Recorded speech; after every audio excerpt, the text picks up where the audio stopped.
বলছি যেদিন বাড়িতে ইনার আগমন দু মুঠো চাল ধরে নিও। কম বেশি আমরা সবাই রান্না করতে পারি, কিন্তু সবার হাতে সেম টেস্ট আসে না। সেম মশলা ডিফারেন্ট ওয়েতে ডিফারেন্ট টেস্ট এনে দেয়। যা ঠান্ডা পড়েছে শর্টকাট রান্না আমরা সবাই করতে চাই। সেম মশলা একটু ঘুরিয়ে সুস্বাদু খাসির মাংস রান্না করেছি। প্লিজ সম্পূর্ণ ভিডিওটা দেখো। তো প্রথমেই আমি বেশ কিছুটা সর্ষের তেল নিয়েছি, তাতে দিয়ে দেবো জিরে, তেজপাতা আর গোটা গরম মশলা। আর গরম মশলার ছোটো দানাটা একটু ফাটিয়ে দিও, নাহলে তোমার দিকেই তেড়ে আসবে। মশলার গন্ধটা খুব সুন্দর বেরিয়ে এসেছে। এবার আমি দিয়ে দেবো কেটে রাখা পেঁয়াজ। পেঁয়াজটা আমি ততক্ষণ ভাজবো যতক্ষণ না বেরেস্তা হয়ে আসে। মাংসটা ভালো করে ধুয়ে পরিষ্কার করে রেখে দিয়েছিলাম।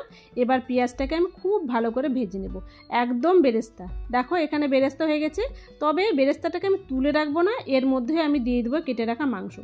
সামান্য লবণ দিয়ে আমি মাংসটাকে মেখে রেখেছিলাম। মাংসটা আমি ভেজে নেব যতক্ষণ না কালারটা ট্রান্সপারেন্ট হয়ে আসছে। এবার আমি দিয়ে দেবো বেটে রাখা আদা, রসুন, টমেটো, শুকনো লঙ্কা।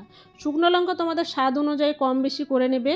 বাটা মশলা মাংস সবসময় আগে ব্যবহার করবে, কারণ বাটা মশলাটা স্ট্রং ফ্লেভার থাকে। এই জন্য আমি চেষ্টা করি সবসময় বাটা মশলাটা আগে দিয়ে খুব ভালো করে কষিয়ে নিতে। আদা রসুনের যখন গন্ধটা চলে যাবে, এবার আমি দিয়ে দেবো লবণ, হলুদ আর কালারের জন্য কাশ্মীরি রেড চিলি পাউডার। ভালো করে কষিয়ে নেব যতক্ষণ না প্রায় তেলটা ছেড়ে এসেছে, ততক্ষণ পর্যন্ত আমি এটাকে কষিয়ে নেব। এরপরে দিয়ে দেবো জিরে পাউডার, ধনে পাউডার আর একটা সিক্রেট মশলা যেটা আমি দিয়েছি, সেটা হচ্ছে মৌরি পাউডার। খুব ভালো লাগে, তোমরা একবার দিয়ে খেয়ে দেখতে পারো। আর দিয়ে দেবো ফেটিয়ে রাখা টক দই। গ্যাসটাকে কমিয়ে এই দইটা আমি দেবো যেন দইটা ফেটে না যায়। আবারও ভালো করে কষিয়ে নেব। কম আছে ধৈর্য ধরে যত মাংস কষাবে মাংসের স্বাদ তত বেড়ে যাবে।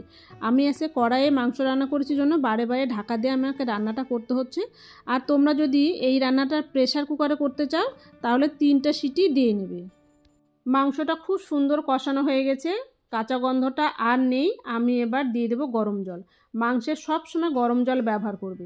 যতটা গ্রেভি প্রয়োজন ঠিক ততটা গরম জল দিয়ে 30 থেকে 35 মিনিট লো হিটে এটাকে আমি রেখে দেবো।